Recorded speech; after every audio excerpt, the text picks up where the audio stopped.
벌써 20년이 넘었는데 2000년에 출간된 책 중에 로버트 기요사키라는 작가의 부자 아빠, 가난한 아빠라는 책이 있습니다.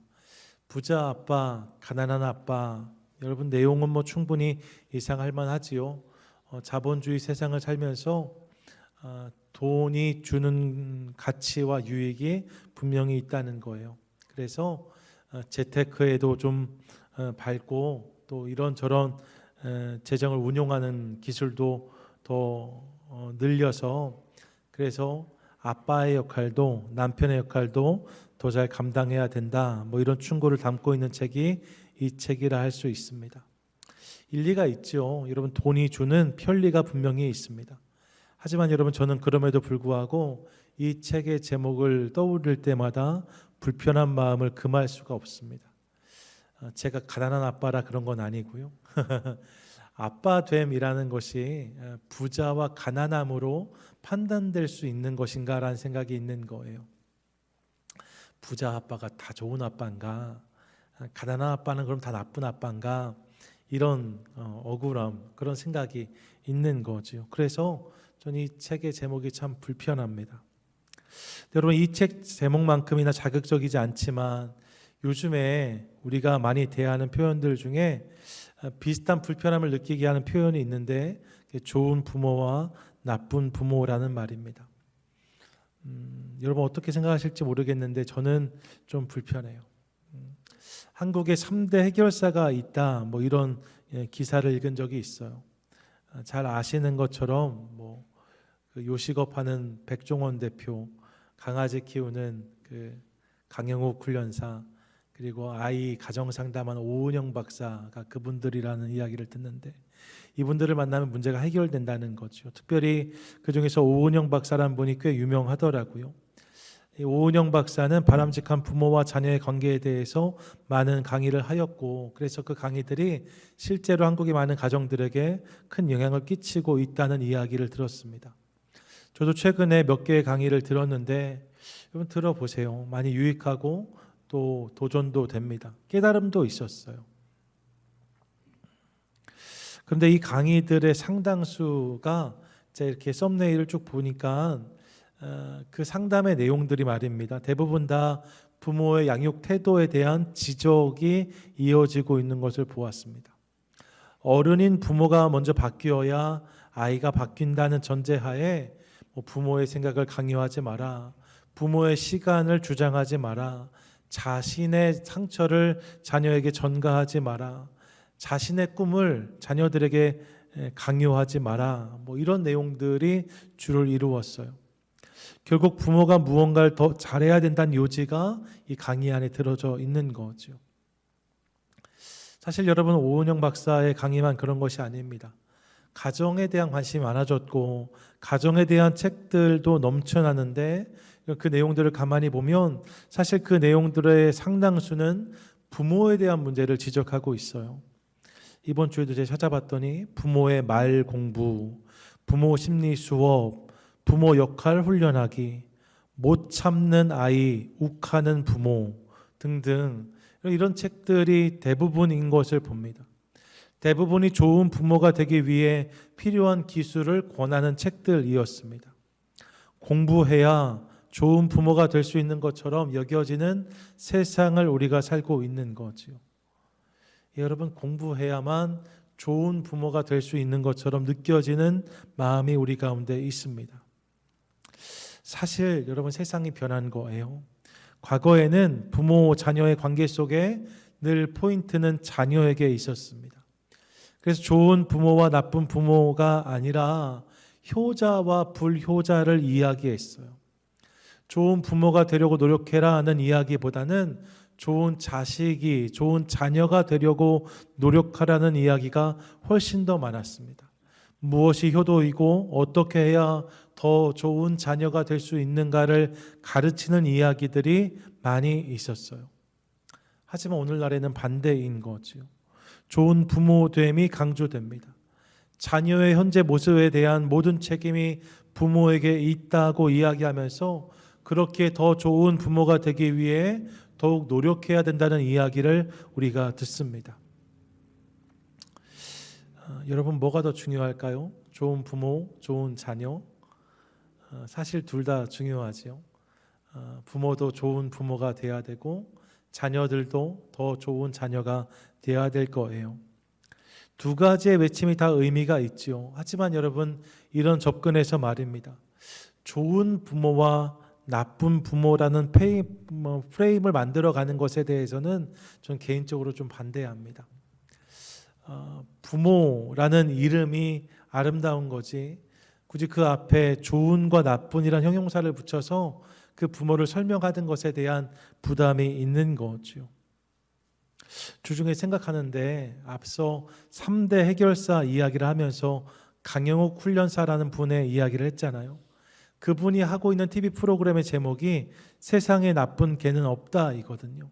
세상에 나쁜 개는 없다. 그 제목을 떠올리면서 피식 웃음이 났어요. 왜요? 세상에 나쁜 개는 없는데 나쁜 부모는 있는 것처럼 이야기하면 그건 말이 안 되는 게 아닌가 그런 생각을 하게 된 거죠. 여러분 물론 부족한 부모가 있을 수 있습니다. 아쉬운 부모가 있을 수 있습니다. 하지만 여러분 부모됨 하나님께서 자녀를 맡기시고 그 자녀를 사랑하게 하신 부모됨은 나쁠 수 없어요. 부모란 자리는 다 귀하고 아름다운 거지요. 물론 좋은 부모가 되는 것은 중요합니다. 좋은 부모가 되어서 자녀들에게 선한 영향력을 끼칠 수 있으면 참 좋겠어요. 하지만 여러분 기억하고 싶습니다.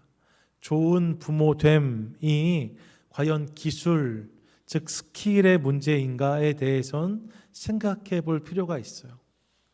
좋은 기술을 갖춰야만 좋은 부모가 될 수 있는가?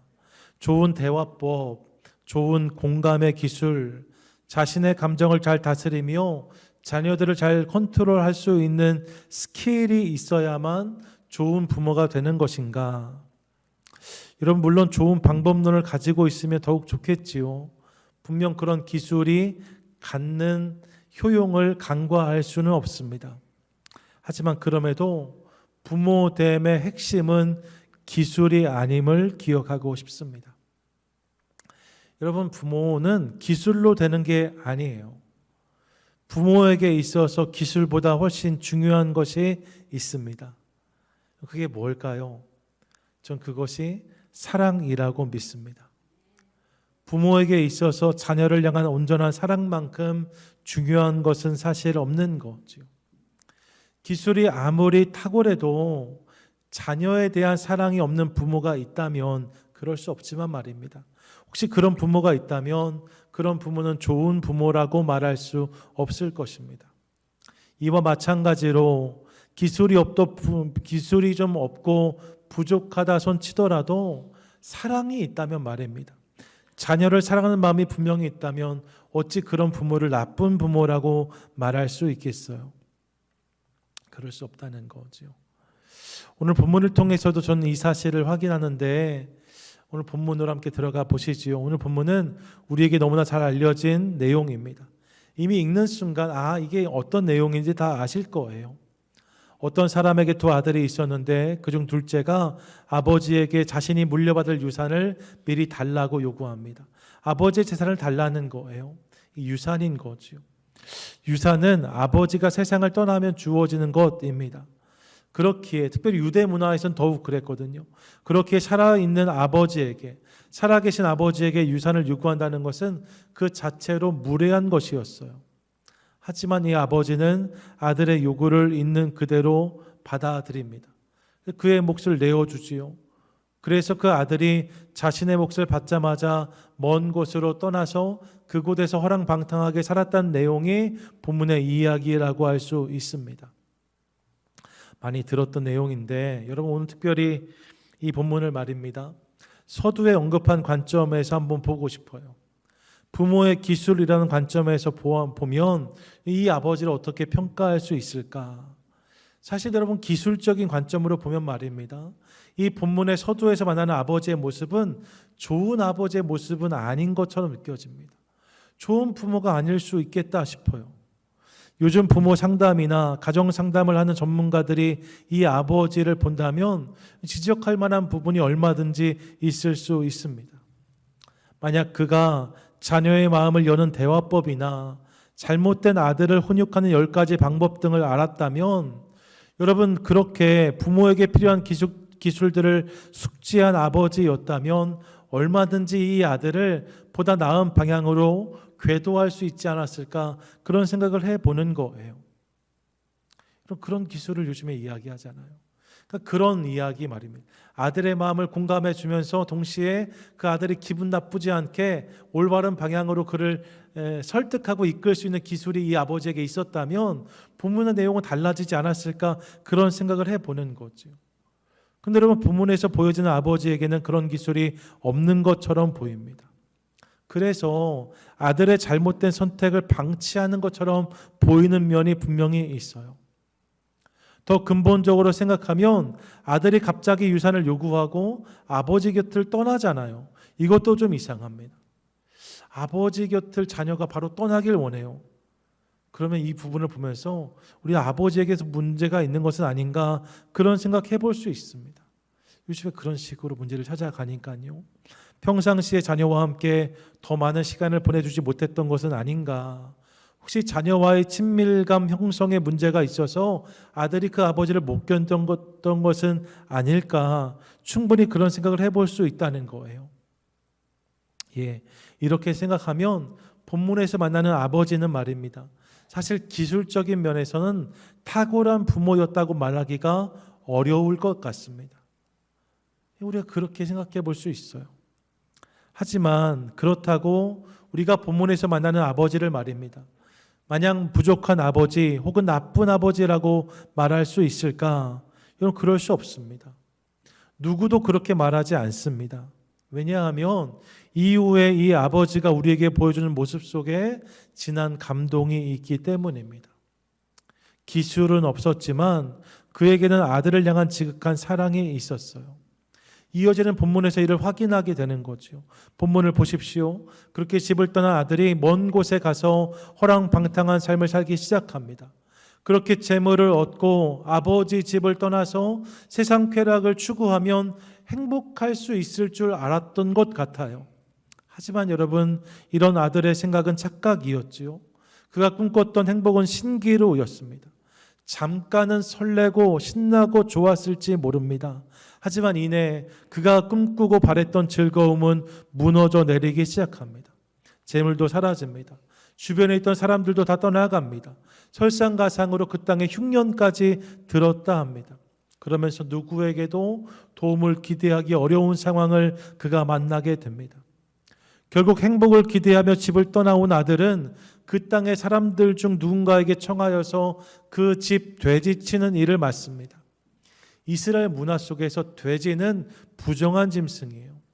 돼지를 먹는 것뿐만 아니라 돼지를 가까이 하는 것도 지극히 꺼렸습니다.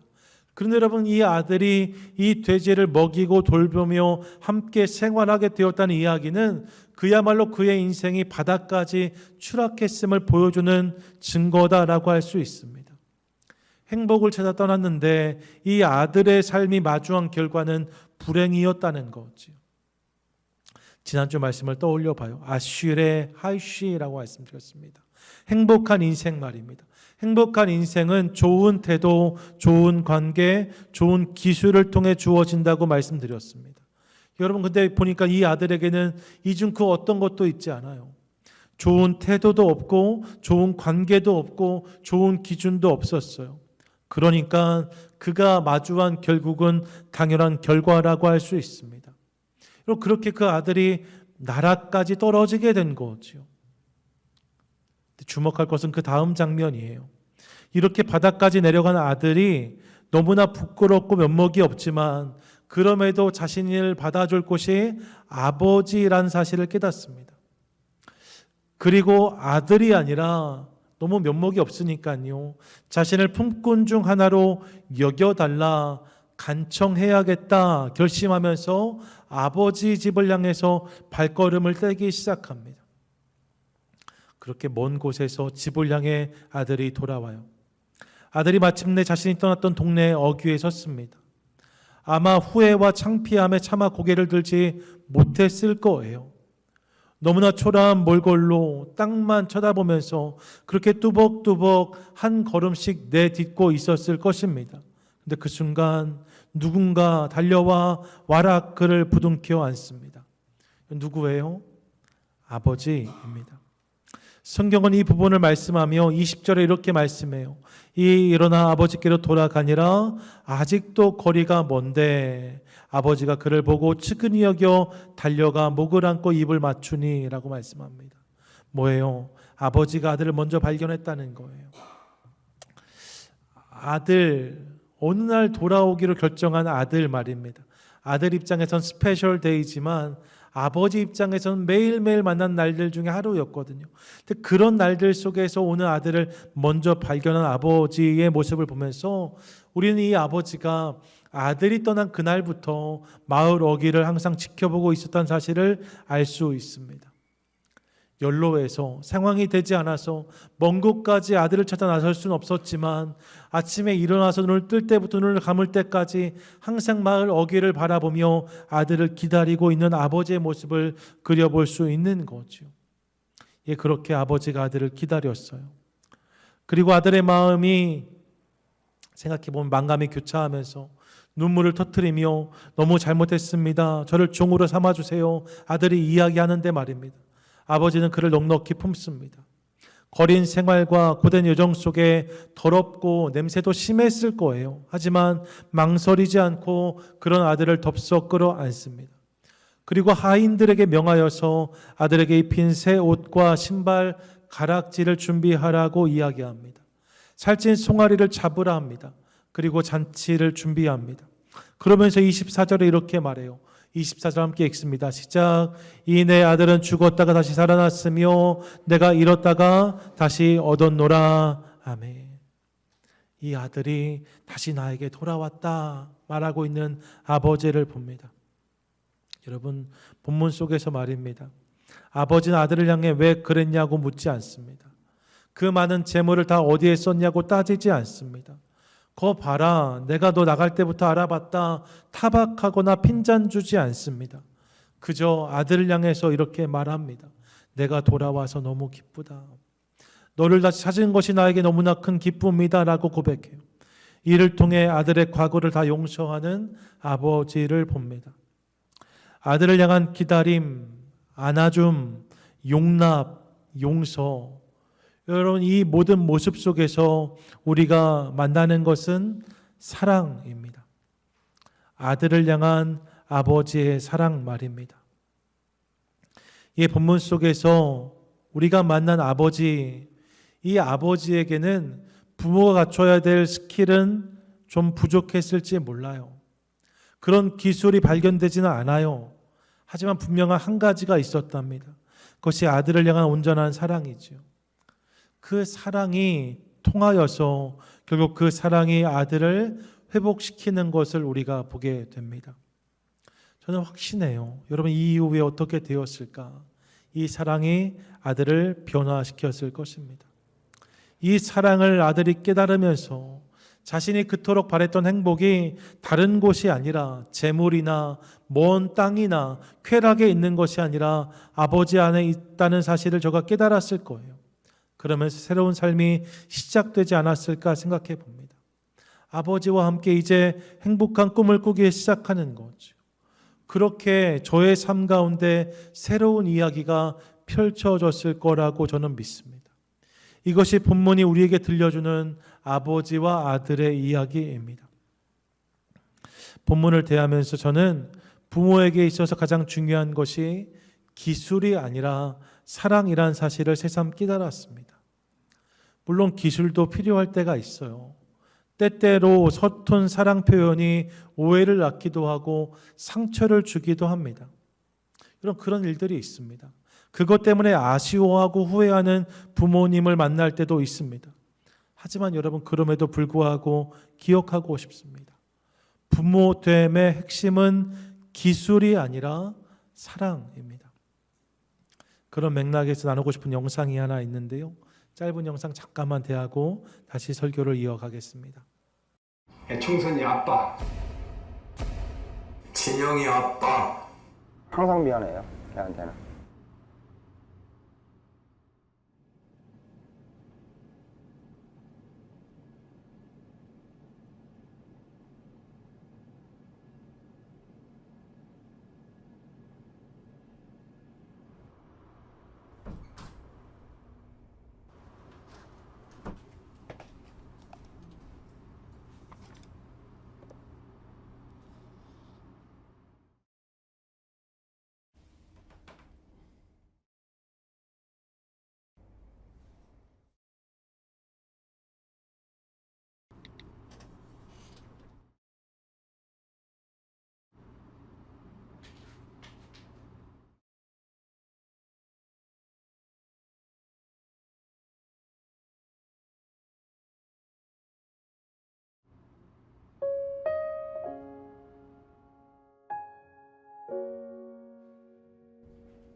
총선이 아빠 김용봉.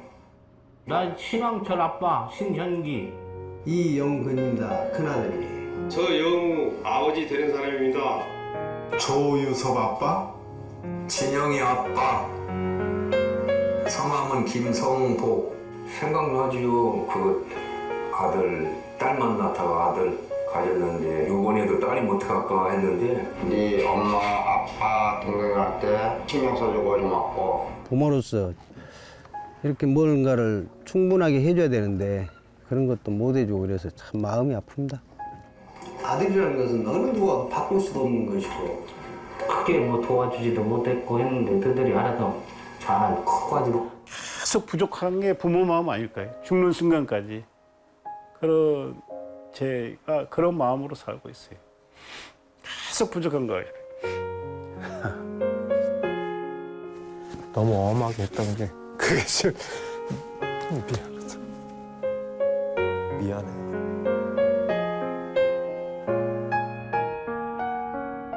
항상 내가 부족하고 항상 미안해요, 걔한테는. 미안하다 참 모든 것이 부족하고 못 가르치고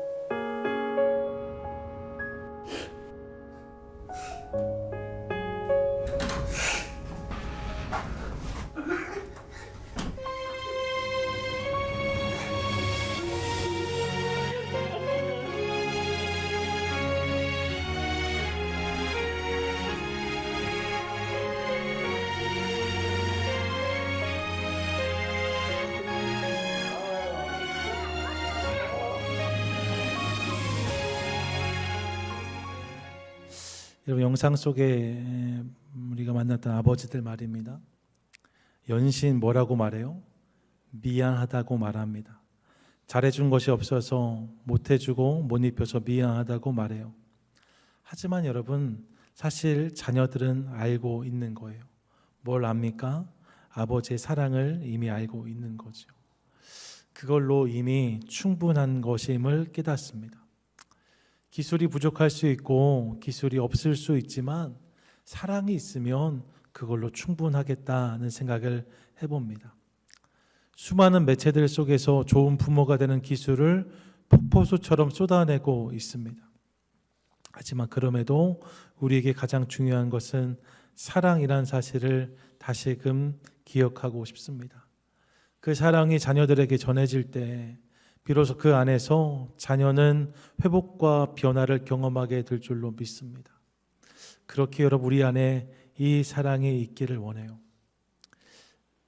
많은 기술을 갖추려고 애쓰기보다 내 안에 있는 사랑을 점검하는 게 먼저라는 거예요. 변덕스럽지 않고 한결같은 사랑 말입니다.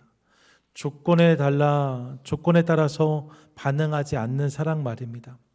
이 사랑이 우리를 더욱 아름다운 부모 되게 할 것입니다.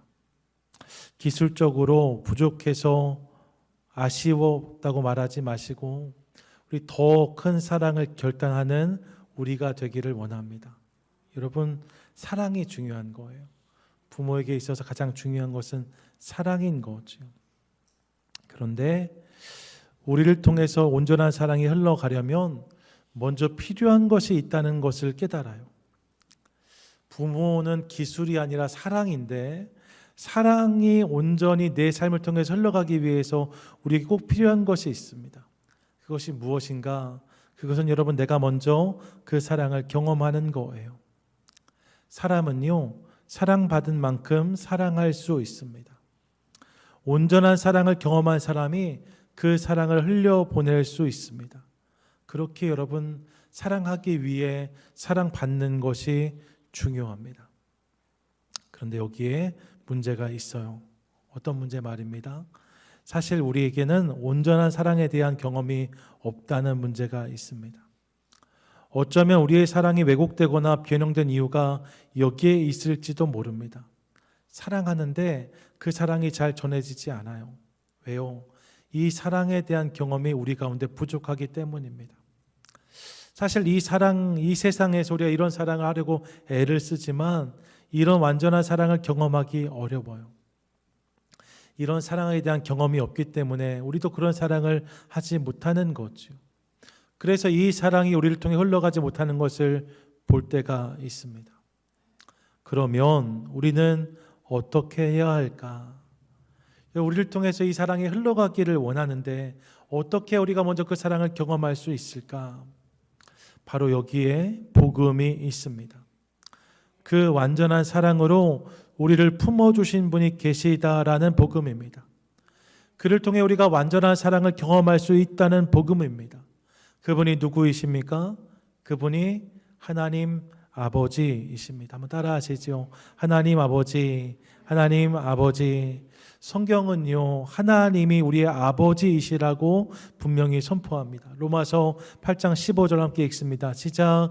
너희는 다시 무서워하는 종의 영을 받지 아니하고 양자의 영을 받았으므로 우리가 아빠 아버지라고 부르짖느니라. 고린도서 6장 18절 함께 읽습니다.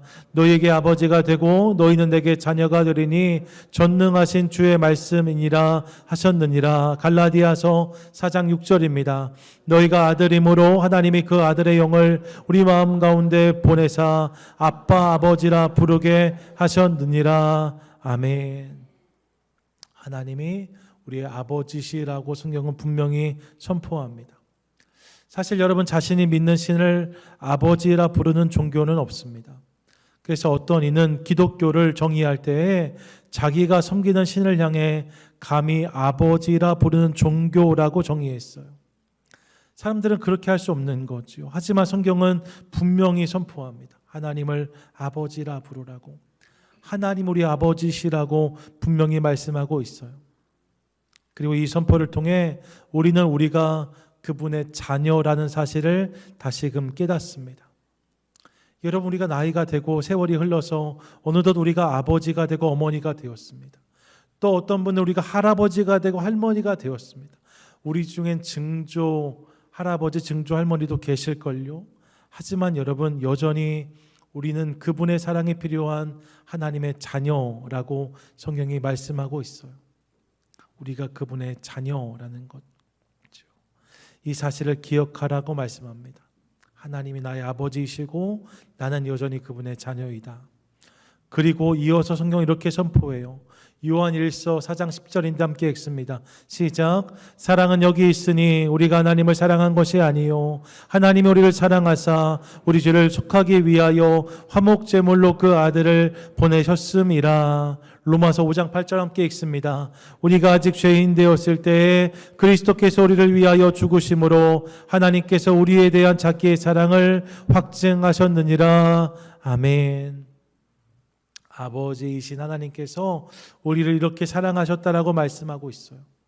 우리가 뭘 잘해서가 아니에요. 여러분, 우리가 죄인이었을 때, 우리가 부족했을 때, 우리가 그분을 알지 못했을 때에도 우리가 자녀라는 사실 한 가지만으로 우리를 사랑하셨고 당신께서 십자가 지심으로 이 완전한 사랑을 우리 가운데 확증해 주셨다고 성경은 말씀하고 있습니다. 할렐루야. 아멘. 이렇게 생각하니 오늘 읽은 누가복음 15장의 이야기는 다른 누군가의 이야기가 아니라 바로 저와 여러분 우리의 이야기인 것을 깨닫게 됩니다. 여러분, 사실 그 아들의 모습이 우리의 모습이었던 거죠.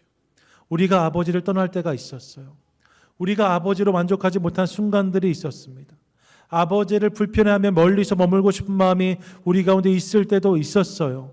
하지만 하나님 아버지는 그런 우리를 오래 참고 기다리십니다. 그리고 돌이키기만 하면, 아버지라고 부르면 한 걸음에 달려와 우리를 안아주시겠다고 말씀하십니다.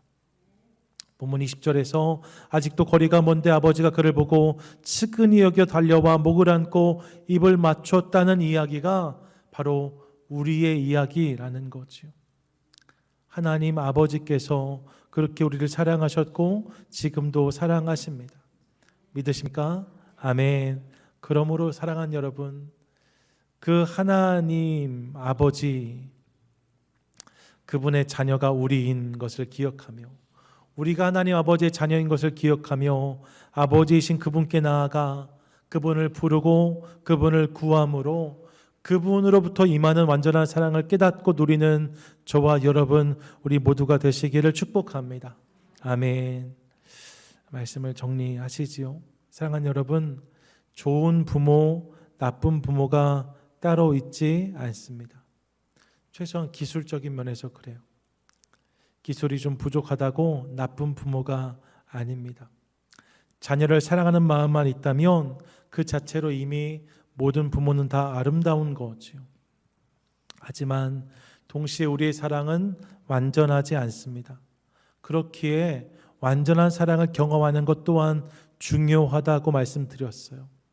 그럼 그 사랑을 어디서 경험할 수 있는가? 성경은 우리의 아버지이신 하나님 안에서만 이 사랑을 우리가 경험할 수 있다라고 말씀합니다.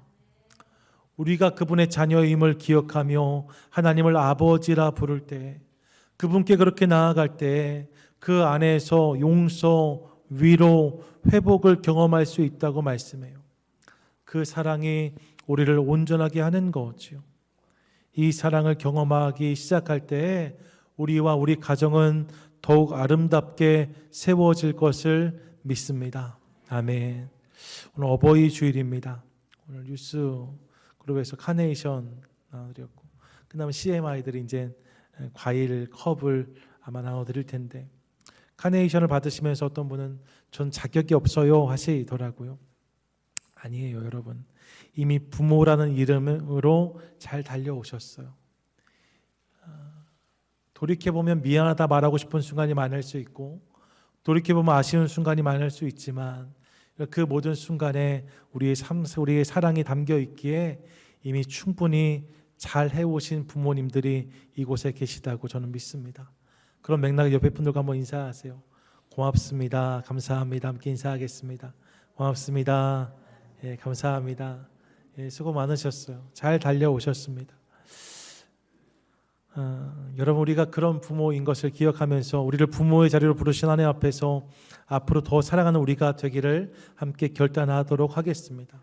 이를 위해 우리의 참 부모, 참 아버지이신 하나님 사랑 앞에 더 가까이 나아가도록 하시지요. 그렇게 주님이 초대하시니까 그렇게 주님을 바라고 주님께 나아감으로 그 사랑을 누리고 흘려보내는 저와 여러분 우리 모두가 될 수 있기를 간절히 소망합니다. 이 말씀에 반응하여 그 사랑을 누리는 것을 통하여서 우리와 우리의 모든 가정이 하나님이 원하시는 모습으로 날마다 더욱 아름답게 세워져 갈 수 있기를 주님의 이름으로 간절히 축원드립니다. 아멘. 아멘.